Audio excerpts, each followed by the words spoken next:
ब्रह्म ज्ञान प्राप्ति के बाद भी असंख्य लोगों को जीवन जीने का ढंग नहीं आता। वो अभी भी बेहोश ही रहते हैं।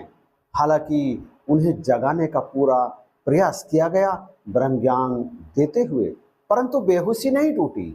और इस बात का सबसे बड़ा सबूत यह है कि आज भी वो द्वंद्व में हैं, निर्द्वंद है ही नहीं। आज भी वो सुख और दुख के भंवर में लगातार डुबकियां लगा रहे हैं, हिचकोले ले रहे हैं। ब्रह्म ज्ञान लेने का फायदा ही क्या हुआ जब होश में ही नहीं आए। ब्रह्म ज्ञान ले लिया, इसका अर्थ है अब नींद टूट चुकी, परंतु नींद तो टूटी नहीं। वही दुख वही सुख आज भी उन्हें व्यथित किए हुए हैं जो ब्रह्म ज्ञान लेने से पहले थे। इस जीवन के दो छोर हैं, एक द्वंद्व है और दूसरा निर्द्वंद। दोनों की तरफ जाना तो पड़ेगा और जाना आप ही को है, परंतु जाएंगे कैसे? पहले तो यही निर्णय करना पड़ेगा कि आखिर किस छोर की तरफ जाएं, द्वंद्व की तरफ जाएं या निर्द्वंद की तरफ जाएं। निश्चित रूप से निर्द्वंद की तरफ जाना पड़ेगा, क्योंकि द्वंद्व की तरफ तो आप बचपन से ही हैं, पैदा हुए बस द्वंद्व की तरफ आ गए। द्वंद्व का अर्थ है दो विचारों में लड़ना, दो विचारों से लड़ना, ये करूं अथवा ना करूं। फैसला ना कर पाना ही द्वंद्व है। परंतु जिस क्षण फैसला हो जाता है, जिस क्षण मेरा मैं फैसला कर लेता है कि इस छोर को हटाना है, अब निर्द्वंद हो जाना है, उस तरफ चलना है, तब आता है होश। निर्द्वंद की तरफ जाना ही वास्तव में होश में आना है। इस संसार में अधिकांश लोग होश में है ही नहीं। गिनती के हैं जो होश में हैं। होश का मतलब जीवन को सही ढंग से जीना आना।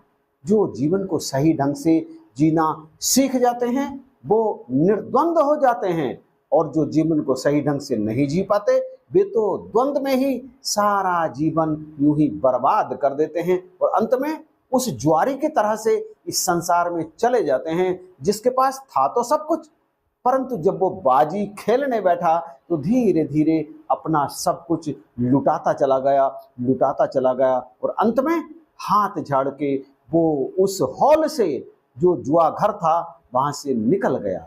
ये संसार एक जुआ घर ही तो है, इसमें हम सब आते हैं, यहीं से बहुत कुछ प्राप्त करते हैं। कई चीजें अपने साथ भी लेकर के आते हैं, मन को साथ लेकर के आते हैं, बुद्धि भी साथ में आती है और भी कई चीजें आती हैं, परंतु यहाँ आते आते विवेक के अधीन ना होकर के द्वंद्व में ही अपना जीवन जीते चले जाते हैं। जीवन में यद्यपि सतगुरु भी आ जाते हैं, राह दिखाने वाला मुर्शद भी आ जाता है, परंतु बावजूद इसके मुर्शद से वो तत्व ज्ञान प्राप्त करने के बाद भी इस संसार के मोह माया जाल में, इस संसार की वासनाओं में उलझकर ही रह जाते हैं। द्वंद्व लगातार रहता है ब्रह्म ज्ञान प्राप्ति के बाद भी, और जिनका नहीं रहता उन्हें समझ लेना चाहिए कि वो होश में आ चुके हैं। इस संसार की निस्सारता को समझना होगा। निस्सार मतलब सार इस संसार में है ही नहीं, अर्थ इस संसार में है ही नहीं। अर्थ से तात्पर्य मीनिंग, सार ये तो इस संसार में है ही नहीं। इस संसार में तो केवल और केवल टूटन है, इस संसार में केवल और केवल उलझन है, इस संसार में केवल और केवल द्वंद्व है। ये संसार एक ऐसे समंदर के समान है जिसमें यदि आप गिर जाओ तो जब तक कोई हाथ पकड़ने वाला आपको हाथ पकड़ करके उस सागर से नहीं निकालता, तब तक लाख कोशिश करने के बावजूद भी आप निकल नहीं पाते। ऐसा भंवर है यह संसार, द्वंद्व इसमें सदा ही रहता है। इंसान इस संसार के द्वंद्व में सारे जीवन फंसा रहता है, लाख चाहने के बावजूद भी वो निकल नहीं पाता। परंतु ये परमात्मा जब उसका हाथ पकड़ कर वो उसे निकालता है और उसे कहता है कि द्वंद्व में मत जी, निर्द्वंद हो जा, इस संसार की निस्सारता से अपना परिचय कर ले, अर्थात तू जान ले कि इस संसार में सार नहीं है, बल्कि इस संसार के अंदर छुपा है सार। जो वास्तविक ब्रह्म तत्व है वो इस संसार के अंदर छिपा है, वही सत्य है, वही सार है। जिस दिन तू उसे जान ले तो फिर उसे अपने जीवन में अपनाना, क्योंकि इस संसार में जो कुछ भी दिखाई दे रहा है वो सब प्रकृति है, और प्रकृति में आनंद नहीं है, प्रकृति में दुख और सुख हैं, और वो दो सुख सदा आते हैं तेरे अपने ही कर्मों के कारण, इसलिए अपने कर्मों के परिणाम को की चिंता किए बिना अपने कर्मों को बना ले निस्वार्थ, निष्काम कर्म अपने कर्मों को बना ले। जब निष्काम कर्म अपने कर्मों को तू बना लेगा तो फिर अपने कर्मों का फल तू भोगेगा ही नहीं। फिर जो कुछ भी होगा परमात्मा की मर्जी से, फिर जो कुछ भी हो रहा है परमात्मा की मर्जी से, फिर जो कुछ भी हुआ परमात्मा की मर्जी से। मेरा अपना तो कोई रोल यहाँ है ही नहीं, और जब मेरा कोई अपना रोल नहीं है तो मैं तो केवल एक दृष्टा मात्र हूँ। दृष्टा जो संसार में घटने वाली घटनाओं का केवल साक्षी मात्र है। यही है जीवन जीने का सार। इसी को कहते हैं होश में आना। जब व्यक्ति होश में आ जाता है अर्थात इस संसार के निस्सार को समझ जाता है, फिर वो जीवन जीने का आनंद भी उठाता है और एक रस परमात्मा में स्थिर होकर अपने इस जीवन के मोल को डाल भी लेता है। अपने आप को अकर्ता समझना और अकर्ता होना, ये तो लक्षण हैं होश में आने के। क्या आप अपने आप को अकर्ता समझते हैं कि मैं कुछ भी नहीं कर रहा हूँ, जो कुछ भी हो रहा है परमात्मा की मर्जी से हो रहा है, परमात्मा ही सब कुछ कर रहे हैं? आपके दरवाजे पर यदि कोई जरूरतमंद आपसे कुछ मांगने के लिए आता है तो क्या आप हाथ बढ़ाकर लाकर के अंदर से अपने हाथों से उसे देते हैं? यदि ऐसा करते हैं तो मन के अंदर अहम भाव आने की पूरी संभावना होती है।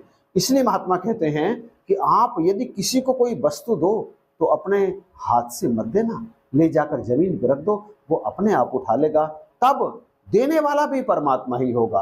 आप केवल मीडिएटर हैं बीच के। उस चीज को लाकर के आपने रख दिया, वो चीज परमात्मा की थी, परमात्मा ने ही परमात्मा को दे दी। हाँ, परमात्मा ने ही परमात्मा को दे दी। आपका क्या था जो उसे दे दिया? उसने, लेने वाले ने आपसे क्या लिया? परमात्मा से लिया। मन के अंदर जब देते हुए ऐसा भाव रहता है तो फिर अकर्ता बन जाते हैं। तो फिर ऐसा कर्म निष्काम कर्म कहलाता है। अब्दुल रहीम खान खाना जब दान बांटते थे ना तो वो दान देते समय गर्दन एक तरफ को कर लेते थे। किसे दान दे रहे हैं उसका चेहरा नहीं देखते थे, आंखें बंद कर लेते थे। और वो ऐसा इस कारण से करते थे कि वो इस बात को जानते थे कि देनहार कोई और है, देता है दिन रैन, लोग भरम मोपे करें तासो नीचे नैन।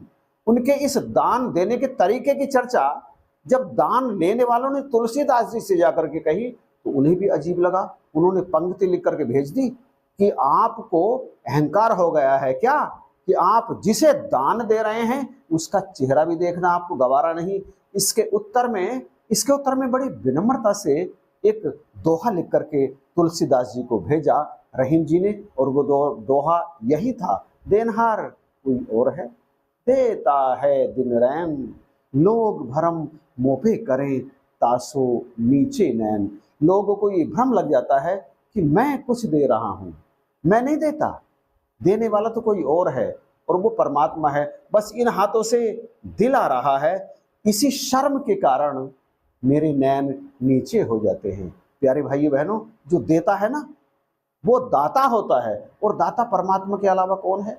आपके पास जो भी वस्तु है वो सदा से नहीं थी, आपको मिली, भले ही कर्म करने के माध्यम से मिली, लेकिन दी परमात्मा ने। बहुत सारे संसार में ऐसे लोग हैं जो तमाम कर्म भी करते हैं परंतु बदले में उन्हें वो चीज नहीं मिल पाती जिसे प्राप्त करने के लिए वो कर्म करते हैं। आपको मिली, आपके कर्म के कारण नहीं मिली। कर्म तो एक बहाना है, परमात्मा की कृपा से मिली, और जो परमात्मा की कृपा से आपको मिली वो आपकी नहीं है, वो परमात्मा की ही है। आपके उपभोग के लिए वो दी गई है। यदि कोई जरूरतमंद उसको लेने आपके दर पे आए तो आपको उसे देते हुए अपने नयन नीचे कर लेने चाहिए। अपने हाथों को भी पता नहीं होना चाहिए कि वो वस्तु इनके माध्यम से उस लेने वाले के पास गई है। बस एक दृष्टा बन जाओ, एक माध्यम बन जाओ, एक साक्षी बन जाओ, और आप साक्षी ही हो। साक्षीण मात्मानम चिद्रूपम विद्धि मुक्तये। अष्टवक्र जी जनक जी को समझाते हुए यही तो कहते हैं कि तू तो एक दृष्टा मात्र है, इसलिए साक्षी बन जा। जो कुछ भी हो रहा है उसका केवल एक दर्शक मात्र बन जा। यदि ऐसा करेगा तो फिर निर्द्वंद भाव से, निर्लेप भाव से अपने जीवन को जिएगा और फिर इस जीवन को जीने का आनंद भी प्राप्त करेगा। जिसने ये आनंद प्राप्त कर लिया उसी ने अपने आप को होश में ला दिया, अर्थात वह व्यक्ति होश में आ गया। वरना सारा संसार बेहोशी में ही जीवन जी रहा है। जो कुछ भी कर रहा है सोचता है मैं ही कर रहा हूं, मैं ही कर रहा हूं। अरे तू अपनी मर्जी से कुछ करता ना तो जवानी को बुढ़ापे में बदलने से रोक लेता, परंतु नहीं रोक पाता क्योंकि तेरी मर्जी से कुछ थोड़ी हो रहा है। तूने तो जबरन अपनी मर्जी उसमें घुसेड़ी हुई है। बस यही तेरे दुख का कारण है। इससे तू पार पा जा, इससे एक साइड हो ले। यदि तू ऐसा करेगा तो वास्तव में तू होश में आ जाएगा। होश में आने पर ही वास्तव में जीवन जिया जा सकता है। इसके अतिरिक्त जीवन जीने का कोई तरीका नहीं है। तो क्या आप होश में आए या अभी भी बेहोशी में ही जीवन जी रहे हैं? कमेंट करके बताइएगा।